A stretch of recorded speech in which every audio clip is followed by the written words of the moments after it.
नहीं, वो तो 23 तारीख को पता चल जाएगा लगाया है या क्या किया है, वो तो 23 तारीख को ही पता नहीं, चलेगा। मैं ये समझ रही हूँ मशाल का ही निशान लगाया है। 5 साल आराम किया उन्होंने और 5 साल अपनी जेबें गर्म की है, अब खर्चा कर रहे हैं। इनके होर्डिंग्स देखो, इनके बैनर देखो, दिखता है कि ये लोग money power muscle power use कर रहे हैं, लेकिन जनता के ऊपर तुम्हारा मनी पावर और मसल पावर जो है चलने वाला नहीं है। जनता 20 तारीख को जवाब देने के लिए तैयार है। कि आज यहाँ हिंदू मुसलमान कटो मटो ये सब बोला करते हैं। बांटने की राजनीति इस वक्त पूरी की तरफ बीजेपी कर रही है, क्योंकि उनके नारे देख लीजिए। हम अनएम्प्लॉयमेंट में बांग्लादेश से नीचे चले गए, पाकिस्तान से नीचे चले आ रहे हैं। बड़ा नारा चल रहा है आज, बटेंगे तो घटेंगे, नौकरी मारेंगे तो मांगेंगे तो पिटेंगे, बटेंगे तो घटेंगे। नारा आपने जोड़ दिया। जोड़ दिया उनको। कहाँ युवाओं के पास नौकरियाँ हैं। वो ऐसा समझते हैं कि जनता जो है वो भीख मंगी है, हम उनको पैसे दिखाएंगे, हम हमको वोट दे देंगे। नमस्कार, आप देख रहे हैं 4 PM में आपके साथ नफीसा खान। महाराष्ट्र विधानसभा चुनाव प्रचार अपने आखिरी दौर में और ऐसे में तमाम दल के नेता अपनी पूरी ताकत लगाने में लगे हुए, गली गली जा रहे हैं, तंग गलियों से गुजरते हुए लोगों से हाथ जोड़ते हुए वोट मांगने की गुजारिश कर रहे हैं। लेकिन क्या है बांद्रा ईस्ट विधानसभा का हाल? आज हम अपनी चुनावी यात्रा में बांद्रा ईस्ट विधानसभा पहुंच चुके हैं। बाबा सिद्दीकी के बेटे जिशान सिद्दीकी मैदान में है महायुति की ओर से, यानी कि अजीत पवार गुट जो है एनसीपी, वहां से जिशान सिद्दीकी को मौका दिया गया। वो सिटिंग एमएलए भी है। तो जानते हैं कि जिशान सिद्दीकी ने कितना काम किया, 5 साल में जनता उनके कामों से कितना खुश है। और इस बार जब महायुति वर्सेस महाअघाड़ी का मुकाबला महाराष्ट्र में देखने को मिला, खासकर मुंबई के अंदर, तो यूबीटी यानी कि उद्धव गुट से जो प्रत्याशी हैं वो इस बार कितनी पकड़ बनाए हुए हैं और इनका सिक्का यहाँ कितना चलने वाला है। उनका नाम है यानी कि जिशान सिद्दीकी के जो टक्कर देंगे, जो मुकाबला कर रहे हैं उनके सामने, वो है वरुण सरदेशी। क्या लिखा है? सरदेसाई। वरुण सरदेसाई यहाँ उद्धव ठाकरे गुट से हैं, तो चर्चा करते हैं। बाहर बहुत ज़्यादा धूप है, चर्चा करने में दिक्कत आएगी, इसलिए सोचा कि थोड़ा सा दफ्तर है वहीं चर्चा कर ली जाए। लोग मेरे साथ जुड़ चुके हैं, समस्याएं कई हैं जो ऑफ कैमरा हम आपको जनता से पूछ रहे थे, समझ रहे थे। देखिए चलता रोड है, आप देख सकते हैं दोनों किनारे क्या काम हुआ और क्या नहीं हुआ, इसकी पोल तो अब जनता ही खोलेगी। चलिए शुरुआत की जाए। शुरुआत सर आप ही से कर लेते हैं। क्या नाम है आपका? मेरा नाम है रिजवान खान। रिजवान जी, क्या माहौल है? ये जो सीट है आपको बता दूं सर, ये मेरे दर्शकों को कि मुस्लिम बहुल्य सीट भी है, पॉपुलेशन सबकी है, लेकिन मुस्लिम फैसला करते हैं कि यहाँ से कौन जीतने वाला है। तो जिशान सिद्दीकी के क्या हालात हैं समझते हैं जी। रिजवान जी, क्या नाम, क्या है इस इलाके की परेशानी, क्या है इस माहौल? यहाँ पे जो है सिर्फ वरुण सरदेसाई का मामला जो है एकदम मजबूत है, जीत जाएंगे यहाँ से वो। अच्छा, वरुण जी का ये मशाल लगाया हुआ है इसलिए बोल रहे हैं या क्या? नहीं, वो तो 23 तारीख को पता चल जाएगा लगाया है या क्या किया है, वो तो 23 तारीख को ही पता नहीं, चलेगा। मैं ये समझ रही हूँ मशाल का ही निशान लगाया है, क्या सिर्फ इसीलिए आप कह रहे हैं वरुण जी की हवा है या फिर वाकई ज़मीन पर है? नहीं, सामने कोई कैंडिडेट वैसा है नहीं ना, और फिर उदा साहब जो है हमारे मोहल्ले के ही हैं, कहीं बाहर के तो नहीं हैं, वही हिसाब से जो है हमको सपोर्ट है। जिशान सिद्दीकी, जिशान सिद्दीकी का जो है अभी तो वो गठबंधन में चले गए हैं महायुति में, तो उसमें जो है हम लोग पसंद नहीं करते वो उसको, महायुति को। क्या वजह है? कुछ नहीं, यही सब फालतू की बातें करते हैं। सुबह उठो सो के तो सबसे पहले उनका यही सुनो कि आज यहाँ हिंदू मुसलमान कटो मटो ये सब बोला करते हैं, वो सब। मतलब ये जो नारे हैं ये बीजेपी के लिए और महायुति के लिए समस्या बन रहे हैं। मैं आ रही हूँ लोगों के पास, मेरे साथ युवा भी है। आप इस बार क्या देख रहे हैं? क्या नाम है सर आपका? सैफ। सैफ अली खान हीरो भी हैं, कभी देखा है उनको? जी देखा है। कैसे लगते हैं? अच्छे लगते हैं। अच्छे लगते हैं। और सरकार कैसी लग रही है? सरकार किसकी? मोदी गवर्नमेंट की। यहाँ पे जो यहाँ स्टेट की स्टेट गवर्नमेंट में मैम कुछ ठीक नहीं है। जब तक उद्धव जी ने रूल किया तब तक अच्छा था। और अगर सेंट्रल की बात करूँ? सेंट्रल गवर्नमेंट भी कहाँ, बेरोज़गार युवा, कहाँ युवाओं के पास नौकरियाँ हैं, बेरोज़गारी चरम पे है। आप मतलब इंडेक्स उठा के देखिए तो पीक पे है अभी। 2014 से लगभग जो अपना अनएम्प्लॉयमेंट बढ़ रहा है वो पीक पे है। बाकी बड़ी यहाँ का जो समस्या मुद्दा है वो यही है युवाओं का। लेकिन इस मुद्दे की सर चर्चा तो नहीं हो रही, भाषण में कहीं भी जिक्र नहीं कर रहा कोई भी पार्टी या कोई भी लीडर। मैम अभी इंडिया की राजनीति क्या है? क्या योगी जी भाषण देते हैं, बटोगे तो कटोगे। तो जब ऐसे राजनीति होगी, कहाँ यहाँ पे कोई डेवलपमेंट या अपनी नौकरी की बात कौन ही करता है यहाँ तो बस बटोगे कटोगे, तो ये सब चल रहा है, यहाँ की राजनीति ऐसे हो रही है। अच्छा, बटेंगे कटेंगे वाले नारे में क्या दिक्कत है, क्या समझ में नहीं आ रहा? मैम अब उसमें कटोगे शब्द आ रहा है, तो समझ रहे ना कि कहीं ना कहीं डिवाइड एंड रूल का खेल खेल रहे हैं ना वो लोग। मतलब सीधे सीधे डिवाइड करने का कोशिश कर रहे हैं, हिंदू मुस्लिम या और भी जो भी बिरादरीवाद या धर्मवाद के मुद्दे में उलझा रहे हैं हमको। लेकिन हमको उलझना नहीं है, हमको एक होके चलना है। भाई हिंदुस्तान चला हिंदू मुस्लिम सिख ईसाई चारों से, तो हमको एक होके ही चलना पड़ेगा ना। तो मोदी जी भी तो यही बात कर रहे हैं ना कि एक रहेंगे तो सेफ रहेंगे। मोदी जी एक बात करते हैं ना, लेकिन उनके जो एक ब्रांड एम्बेसडर योगी जी बोले जाएंगे ना यूपी के, वो तो सीधे सीधे बोल रहे हैं ना, बट जाओगे तो कट जाओगे। फिर और भी उनके तमाम भाषण है ऐसे। तो क्या इस नारे से महायुति को नुकसान होने वाला है? हाँ बिल्कुल नुकसान होने। अब आप बोलिए ना, अजीत पवार तो सीधे बोल दिए ना कि ये नारे को समर्थन नहीं करता मैं, यहाँ नहीं चलने वाला। जी नहीं चलने वाला।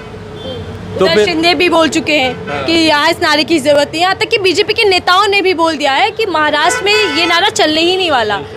तो क्या बीजेपी के आला कमान लीडर्स जो हैं वो इस नारे को क्यों करने की कोशिश कर रहे हैं जब यहाँ ऐसी कोई राजनीति नहीं है? अब वो उनकी मैम उसी पे राजनीति है, वो उसी पे टिके हैं। नहीं करेंगे तो ख़त्म हो जाएंगे ना। जब बिना हिंदू मुसलमान के दाल नहीं गलेगी। नहीं गलेगी। अब उनको ये समझ में आ चुका है, जब तक हम जिंदा हैं तब तक इसी पे जिंदा है। जिस दिन तो ये विकास की बात करती है बीजेपी सरकार, तो कब बात की? एक बार भी तो नहीं बात की मैम। हम हंगर इंडेक्स में सबसे ऊपर चले गए, हम सबसे पाकिस्तान नेपाल के नीचे चले गए। हमारी इकनॉमी बांग्लादेश से नीचे चली गई है। हम अनएम्प्लॉयमेंट में बांग्लादेश से नीचे चले गए, पाकिस्तान से नीचे चले आ रहे हैं। तो मैम ये कहाँ पे हम लोग तो मतलब नीचे जा रहे हैं ना कहीं पे ना। वुमेन्स के मामले में हम लोग जितने भी इंडेक्स हैं, हंगर की बात करिए, वो हमने आपको पहले भी दिखाया था। इंडेक्स पे भारत पिछड़ता जा रहा है, पछड़ता जा रहा है। तब एक तरीके से 10 सालों में भारत ने बैक मारा है। लेकिन सर बताया और दिखाया जाता है कि डंका बज रहा है विदेशों में, मोदी नाम का देश का। आज भारत की विदेशों में बड़ी मान सम्मान दिया जाता है। मैम अब ये तो खैर इंटरनेशनल पॉलिटिक्स है, इतना मेरे को उतना नॉलेज नहीं है। बट अब आप अपने हिसाब से कुछ भी डंका बजा दो, वो समझ नहीं आता। लेकिन बाहर भी हमारे देश की स्थिति कोई बहुत ज़्यादा ख़ास नहीं है। हालांकि हम जो डंका है इसमें कुछ सच्चाई है, डंका बज रहा है क्या वाकई?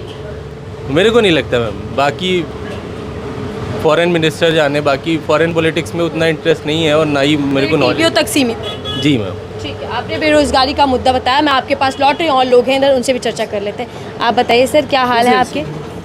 आप नहीं करेंगे बात? रिकॉर्डिंग बाद में कर लीजिएगा। आइए सर, भाषण दे रहे हैं क्या नेताओं की तरह? भाई देंगे ना राशन। पहले बताइए, भाषण देते हैं क्या? मैं नहीं देता हूँ। फिर आवाज कैसे बैठ गई? बैठ जाती है। यहाँ तो सर्दी भी नहीं है, तो राजनीतिक पारा और बढ़ा हुआ है। गली गली रैली कर रहे हैं, इसके लिए हमारी आवाज़ थोड़ा बैठ गई। इसका रैली कर रहे हैं, नेताओं के साथ घूम रहे हैं। सर नेता इन दिनों आ रहे हैं या नहीं आ रहे? नेता तो आएंगे मैडम, वोट चाहिए उनको, तो नेता ज़रूर आएंगे। 5 साल गायब रहते हैं और अब तो उनका आना ज़रूरी है। अब नहीं आएंगे तो वोट कैसे मिलेगा? लोगों को रिझाएंगे कैसे? 5 साल आराम किया उन्होंने और 5 साल अपनी जेबें गर्म की है, अब खर्चा कर रहे हैं। अब खर्चा मतलब कैसे कर रहे हैं? वोट ख़रीदने की कोशिश कर रहे हैं, लोगों को पैसे की लालच दे रहे हैं। वो ऐसा समझते हैं कि जनता जो है वो भिख मंगी है, हम उनको पैसे दिखाएंगे, हम हमको वोट दे देंगे। लेकिन जनता को ये सोचना चाहिए कि अपना वोट बेचते, जो अपने वोट को बेचता है वो अपने मुल्क का सौदा करता है। वो तो जनता को समझना चाहिए कि कौन किसने काम किया है और किसने काम नहीं किया। हमने तो 5 साल देखा नहीं नेता को यहाँ पर, अब देख रहे हैं। पहले चेहरा कुछ और था, अब चेहरा कुछ और है। पहले थोड़े से अच्छे थे, अब थोड़े मोटे हो गए हैं, ये नज़र आ रहा है मुझे। लेकिन काम कहीं नज़र नहीं आ रहा। आप देखिए कितनी गंदगी है, ये हमारा एरिया है, कितनी गंदगी है। बांद्रा एरिया जहाँ से लोग जाते हैं बीकेसी के लिए, वहाँ का डेवलपमेंट होना चाहिए, कोई डेवलपमेंट नहीं है।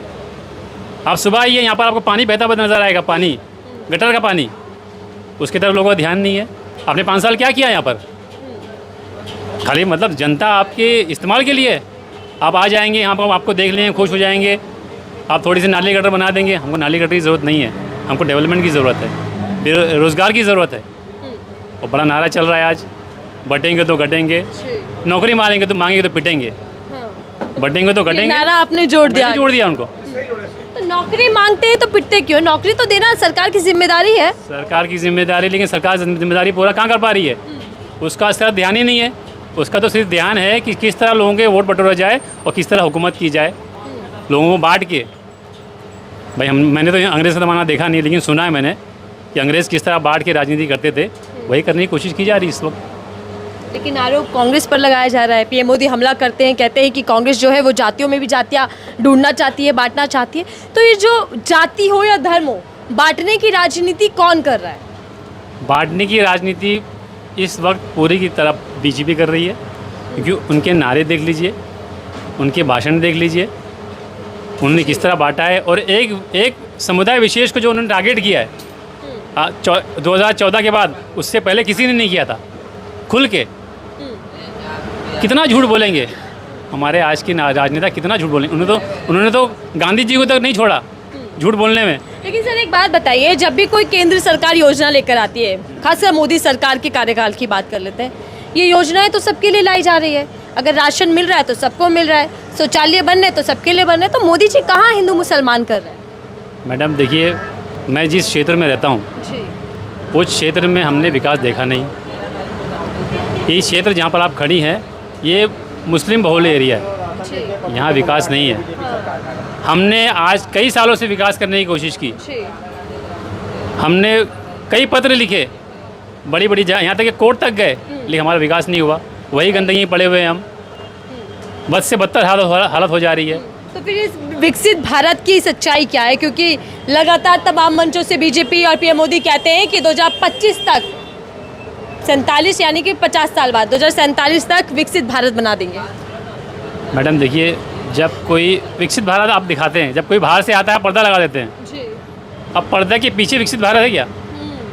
पर्दे के सामने गरीबों को ढक देते हैं, गरीबों को ढक देते हैं। विकसित भारत आपको देखना है, जहाँ चले जाइए नरीमन पॉइंट चले जाइए, वहाँ पर आपको दिखेगा शायद विकसित भारत। जब वहाँ से बाहर निकलेंगे, हम हमारे जिस तरह एरिया में आएंगे जहाँ पर आप घूम रही हैं, मैं आपकी सराहना करता हूँ कि आप यहाँ पर आई हैं। यहाँ पर कभी इससे पहले मीडिया वाले इधर नहीं आए? मैडम मीडिया वाले जो देखिए, छोटे मोटे यूट्यूबर तो हर जगह घूम ही रहे हैं, लेकिन जो वाकई जो मीडिया है, जो देश को, जो जिसको देश देखता है, वो यहाँ पर कहाँ आती है? उनको यहाँ आना भी नहीं है। अब मैं ज़्यादा कुछ बोल दूँगा तो आरोप लग जाएगा। नहीं, आप बोलिए, आपके मन में जो है आरोप क्यों? अगर आपको लगता है कि मीडिया हकीकत नहीं दिखा रही, मीडिया जनता की आवाज़ नहीं बोल रही, तो आप बोल सकते हैं। बिल्कुल मीडिया हकीकत दिखा नहीं रही है। मीडिया का स्तर आज पूरे वर्ल्ड के अंदर हमारी मीडिया का स्तर गिर चुका है। कितने नंबर पे आपको मुझे बताने की ज़रूरत नहीं है। अगर मीडिया वाकई सच्चाई दिखाए तो इस देश का उद्धार हो जाएगा, लेकिन वो दिखाती नहीं है। महायुति या फिर महाअघाड़ी, किससे ज़्यादा उम्मीदें आप लोगों की बन रही हैं? महायुति ने जो काम किया है यहाँ पर, सिर्फ लोगों को बांटने का काम किया है। आप देखिए, मैं एक विशेष धर्म से ताल्लुक़ रखता हूँ। मैं एक हिंदुस्तानी भी हूँ, लेकिन एक विशेष धर्म से ताल्लुक़ रखता हूँ। मैंने तो ये देखा है कि लोगों का देखने का नज़रिया अलग है। एक चीज़ मेरे ध्यान में ये आई कि आज आपने देखा कि बटेंगे तो कटेंगे वाला पोस्टर कई जगह मैंने देखा लगा हुआ। उस पर बाकायदा नाम लिखा हुआ है, जिस लगाने वाले का नाम लिखा हुआ है, उसका नंबर लिखा हुआ है, लेकिन उस पर कोई कार्रवाई नहीं होती। आप क्या संदेश देना चाहते हो और किसको संदेश देना चाहते हो आप?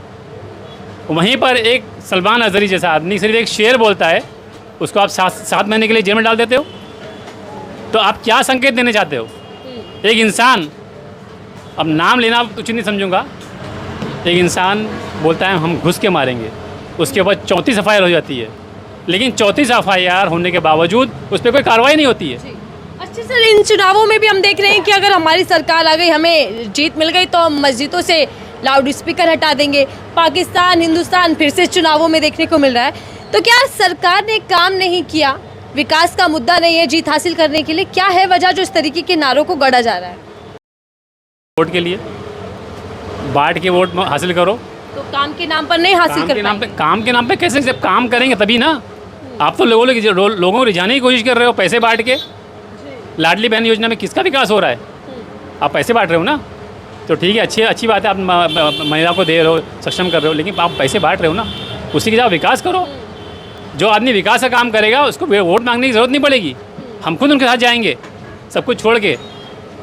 विकास नहीं है तो भी तभी आपने ये सब काम किया हुआ है। मुफ्त की रेवड़ियाँ, मुफ्त के वादे चारों तरफ से किए जा रहे हैं, चाहे महागाड़ी हो या महायुति हो।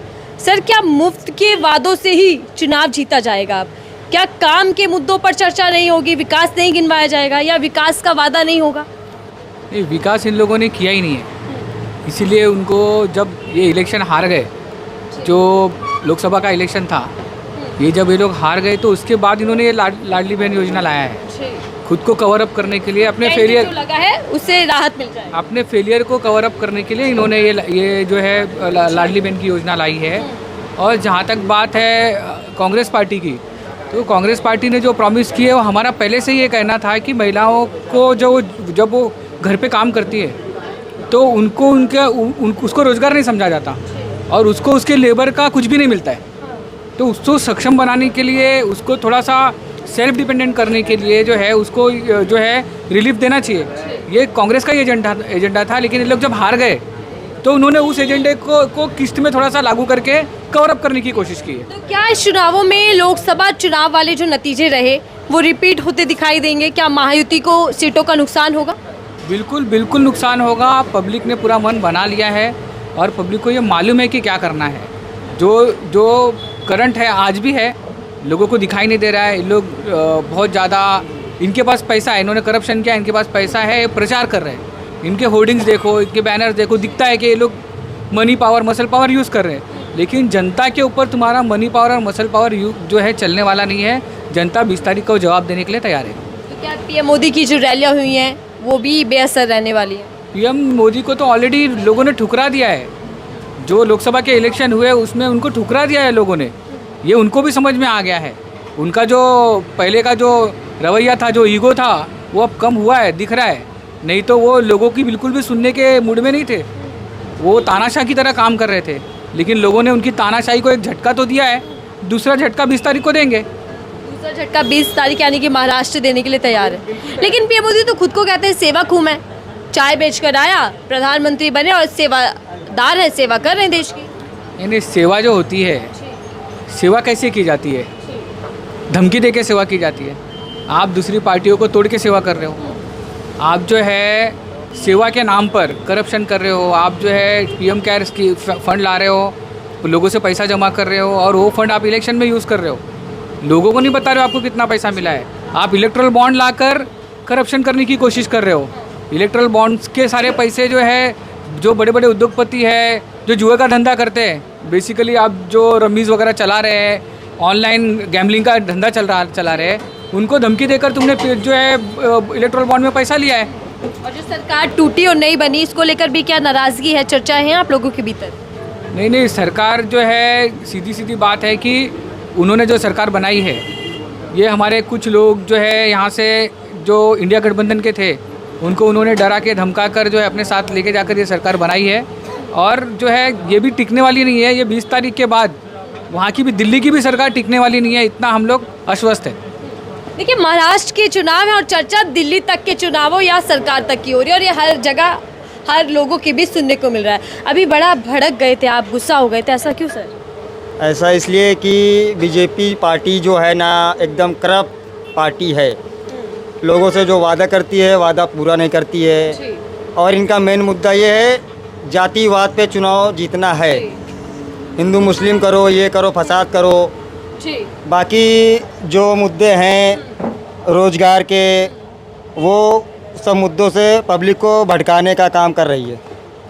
मतलब असल मुद्दों पर चर्चा नहीं है, नाकाम है। हाँ, बोले सरकारी नौकरी नहीं मिल रही, युवा बेरोजगार घूम रहे बेचारे, इधर उधर भटक रहे हैं, तो उनको ध्यान देना चाहिए।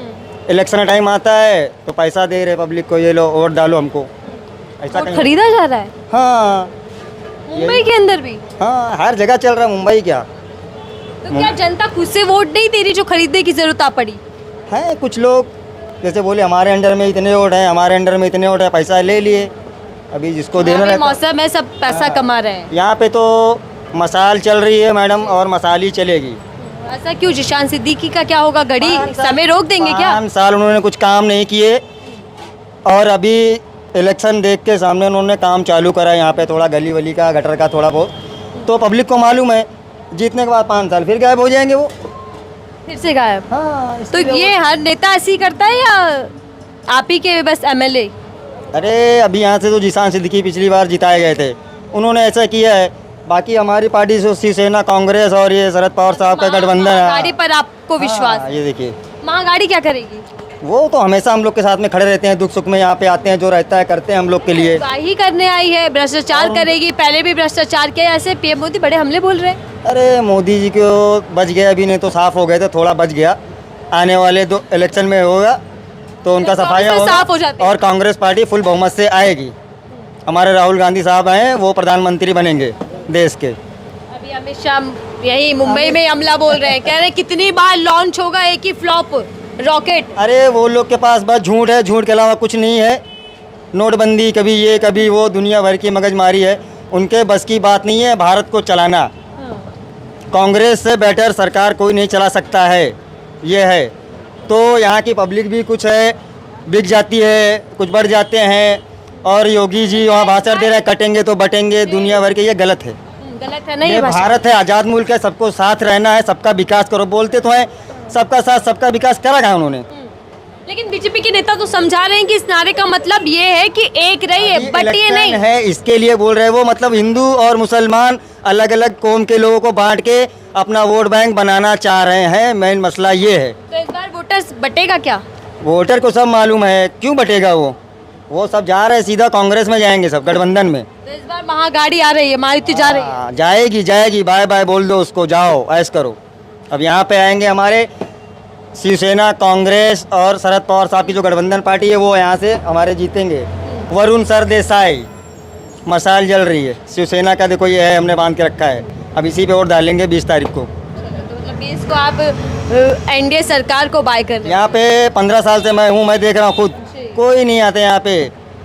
यहाँ पे आएंगे तो इलेक्शन टाइम पे वोट मांगने आएंगे, बाकी टाइम पे ना मीडिया आती है ना कोई आता है यहाँ पे। चलिए आप भी पहली बार आए, इसके पहले आप लोग भी तो नहीं आते यहाँ पे। चुनाव अभी आया आप है। लोग अगर सच दिखाएंगे तो कहाँ से कहाँ तरक्की हो जाएगी। चलिए, तो पहले सरकार पर गुस्सा फूटा और उसके बाद मीडिया को भी घेर लिया। मीडिया आती रही ऐसे इलाकों में विकास दिखाने या फिर जनता की बात सुनने, और हम यहाँ तक पहुँचे। 4 PM की टीम बांद्रा ईस्ट पहुंची और कोशिश की जानने की, समझने की कि जनता के इस बार के मुद्दे क्या रहने वाले हैं, विकास का मुद्दा कितना हावी रहने वाला और क्या बटेंगे कटेंगे जैसा नारा बीजेपी के लिए फायदेमंद होगा या फिर महायुति को इससे बड़ा नुकसान होने वाला है। यहाँ तो जनता ने कह दिया साफ कि बाय बाय होने वाला, और 23 नवंबर को क्या पता नई सरकार मिलने जा रही है महाराष्ट्र को। तो देखते हैं कि 23 नवंबर को महाराष्ट्र का भाऊ कौन बनता है। फिलहाल के लिए दीजिए।